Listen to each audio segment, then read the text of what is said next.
Hi there! Today I'm going to show you how to import custom icons into Geometry Dash 2.2. As you can see here in my Airman's Favorites texture pack, I have a whole bunch of custom icons of literally every game mode. So first of all, you're going to want to locate the specific icon you want to import into the game. In my case, this will be this spider designed by NHJ. Here, I have the specific icon files that make up this spider. You do need these files. You can either ask an artist to recreate them or ask the original artist to send them over to you. Before we can do anything with them, you need to make sure that the naming scheme of these files is correct. We have everything from player 1, player 2 color of the head, and the extra layer, which is stuff like highlights. We have the glow layer. For the legs, we have player 1, player 2, which is just an empty PNG because there is no player 2 color here, and the glow. And then the same for the back legs and for this connector piece that's present on many spiders. For example, in this 2.2 icon, you can kind of see this connector piece behind the back leg. It's used just to make sure that animations look good. Not every spider has it. In the description, I will put how all these naming schemes should look for every game mode and every file within each game mode. You have to make sure that these are correct. Here I am replacing spider 13, which is this spider, because there's 12 here and this is number 13. So I'm going to be replacing this spider with this one. And so I have to make sure that this number here is 13. If I was replacing it with spider 22, I would put 22 here. If I was replacing it with spider 8, I would put 08, because there always has to be 2 digits. But we're doing 13. So once you have all these files, you're going to want to go to this website. I'll put the link in the description, and you'll see this page and click on Merge Sprites. Now open up your icon files and drag them in, and you should see a whole bunch of files uploaded. Then you can press Continue, and then under Sheet Name, find whatever type of icon it is.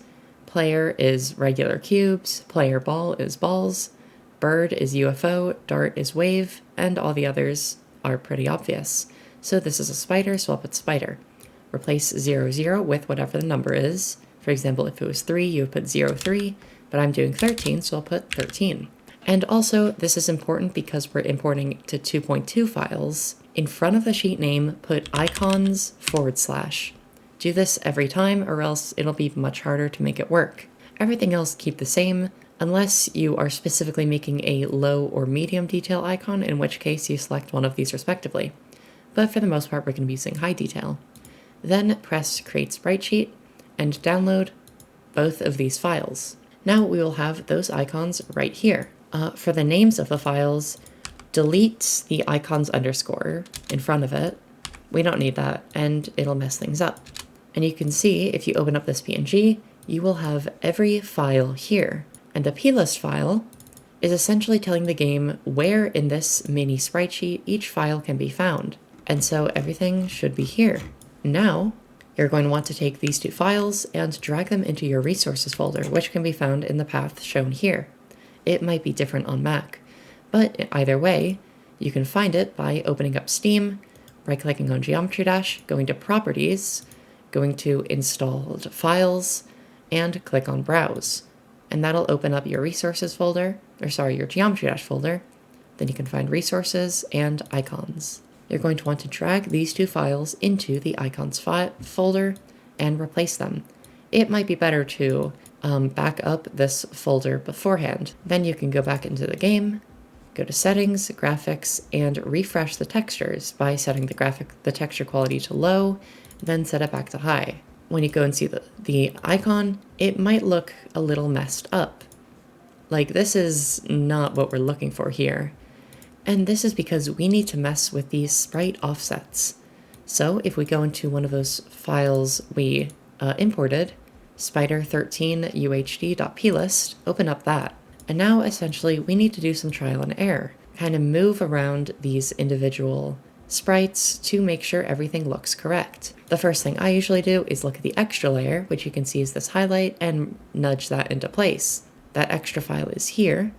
It needs to go a significant amount to the right and a little bit up. So you'll see here sprite offset, and directly under that are two integers. The first one is the x value, which is left and right, and the second is the y value, which is up and down. To make the sprite go to the right, you add a positive integer here. So I want it to go, I don't know, let's say 30 for now, to the pixels to the right, and 4 pixels up. These, of course, can be negative numbers too if you need to put them to the left. So now let's save that and refresh the textures. Now it is a little bit closer. It needs to go up a little bit, so let's move it 3 up and try that again. Alright, after a little bit of trial and error, I got that extra layer into place. This is how it's supposed to look. Now, of course, we need to move around everything else. This is not how Spider is supposed to look. You can use other spiders as a template if you want. For example, I could take this spider here and look at it for reference. So it looks like this, and now it looks like this. Obviously, some things need to change around. So let's start with the head. It definitely needs to move up. Let's start with about 40. So this is the player 1 color of the head, this is the player 2 color, this is the extra, and this is the glow. We need to move up all of them, let's say 30. So take the y value and add 30 for all of them. This is 8, so 30 plus 8 is 38, and 30 here. Clearly, this requires a ton of trial and error. For cubes, this is pretty simple, but for things like spiders and robots, there's a much more files you have to move around. Clearly, 30 was too much, so let's lower that down 15 or so. I should also note that when you're starting off, if the sprite offsets are something other than 0, 0, and your icon is super wonky, a good first step is just set all the sprite offsets to 0, 0 for that icon, and oftentimes that'll be all you need. Alright, now the head is basically into place. If I look at the reference, the head is essentially where it's supposed to be in relation to the legs. So now I'm going to look at the connector piece. That clearly needs to go way up and to the left, so I will do that now. The connector on spiders is 1304, so I have 1, 2, 3 that I have to move together.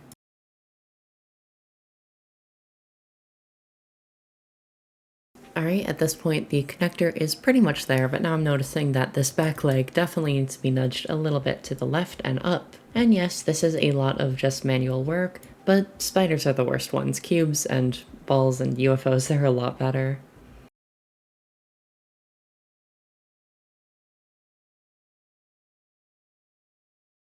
Alright, and the spider looks pretty good. The only thing I've noticed is that compared to other spiders, the feet are a little too far down, which means I should go through the plist and every single file make it go up just a couple of pixels so that the feet match this line the same as other icons do. So I'm just going here and adding 2 to every y value. And of course, make sure to save the plist with Control S in between each edit. And now the icon is looking good. I mean, it might not be perfect when you compare it to the image, but it is essentially good. So now if we go into some spider section, we'll be able to play with our new icon and see how it looks. I didn't expect his tail to wiggle so much, but it's kind of cute. If you have any questions, please ask me in the comments and I'll try to get to all of them. I'm sure I missed something in this video. Thanks for watching and I'll see you in hell. Sorry, that was mean.